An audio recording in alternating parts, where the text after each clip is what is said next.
What's up, degenerates? Mad Merrigan here for Cold Bear Sports. Right, what a day on the Patreon service. Maximum bet, 7 points win landed. I'll come to that in a second. Not too late to sign up, lads. Month's only begun. Link will be in the description below. We crushed them with the maximum bet today. Right, 6-1 shot in Newcastle tomorrow. Definitely interested in trying a new trip. We're going to go a pint each way. I'll come to that in a second. Right, what a day today. I love your work. Absolutely getting it done for us. We went to maximum bet.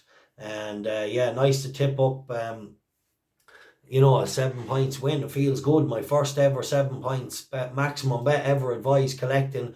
And 2 weeks ago, my first ever 6 point win bet bolted in by 14 lengths on the bridle at 9-2. So I'm happy with that. Great day today, and hope everyone enjoyed it, and I know everybody cleaned the bookie, and that's all that matters. Right, just want to touch on one or two of the lads that commented on the post about, some of these tips should be given out the night before and things like that because of the price changes. But the reality is the main reason, I just want to explain this. It's easier for me to explain it on the video than writing in a comment. So what the main reason why we don't give out the Patreon tips the night before is, of course, especially when you're going strong on a horse. So obviously you won't get best odds guaranteed on your single, and you won't get any money on. Now it's fine. If you're trying to have a tenner on it, but if you're going strong and you ring them up and you want to get a good bet on, they're going to only take probably 30% of your stake and cut the price. Now, however, this horse last night was when the market opened. So one of the lads said he was 11-4 last night. How could you tip him up this morning at 6-4? Right. So the reality is the only reason this horse was 11-4 is because I made him a really good bet. When the market opened, he didn't open 11-4. He opened 13-8. So if I had tipped him up last night at 13-8, no best odds guaranteed, you're all on a 7 points win. Next thing, the Charlie Appleby horse, within 5 minutes, gets backed from 11-2 to 11-8 favourite, and we are done. So it's funny. I just want to explain that, yeah, the reason he went to 11-4 is because the Appleby horse was smashed. However, when he went to 11-4, he was a no bet for me. I sat up all night saying I can't even tip him now. I can't tip the horse. He was a 5 points win selection as long as nothing untoward happened in the field. Next thing, this horse gets smashed, and I wouldn't have tipped up Love Your Work at 11-1. Never mind 11-4. So I went from a 5 points win bet, happy with all the rest of the field, he could beat them. Thought he'd have the measure of the Appleby horse as long as nothing like the money that came. But as soon as the money came for the Appleby horse, I wasn't even going to tip Love Your Work. So I wasn't even going to put 1 point on him. Then I wake up this morning, Charlie Appleby's horse is a non-runner. Obviously, the wrong men backed the horse. They didn't get the money on. So once the Charlie Appleby horse was taken out of the race, Love Your Work became a cracking value bet at 6-4 again. When the horse of Appleby's was backed into favourite, I wouldn't have backed Love Your Work today at 11-1, because the the Michael Appleby horse is 20 pounds well handicapped. And mark my words, when a horse gets backed from 11-2 to 11-8 within 5 minutes, he won't come off the bridle coming from that stable. So yeah, just trying to explain the reasoning behind, commenting in the thing that I made that horse a 1-2 shot in that field. He went off 6-4. He was massive value when the Charlie Appleby horse was took out of the race.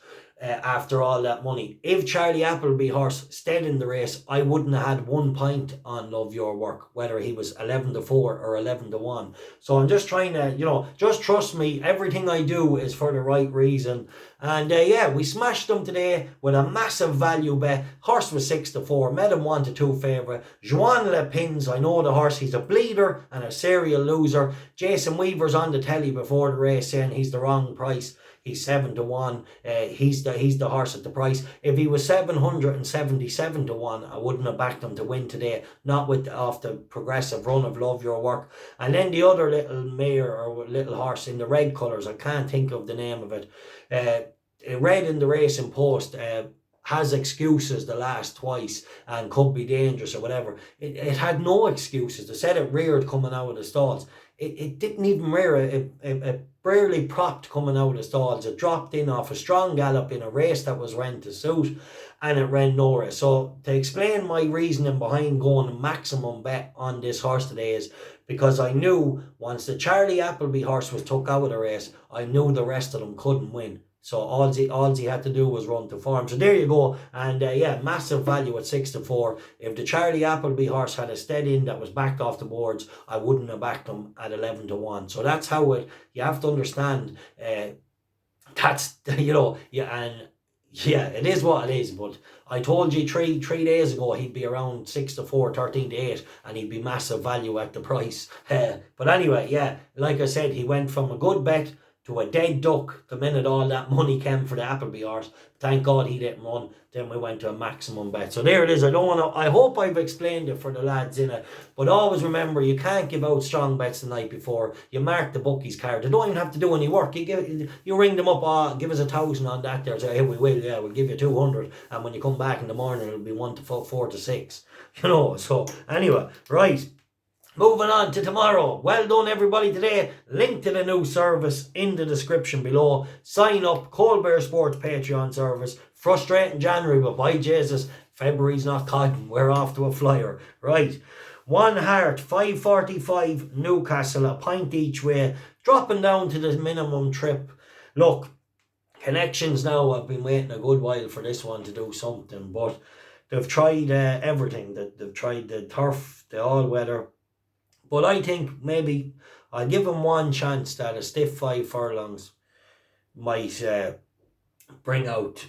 Look, I can't say he'll win, but at odds of 6-1, I think I can give him a chance to maybe do it, because if he was 3-1, 2-1, you're not giving him the chance. But because 6-1 makes it okay. He's coming in off the back of a fair run, I think over 6 the last day.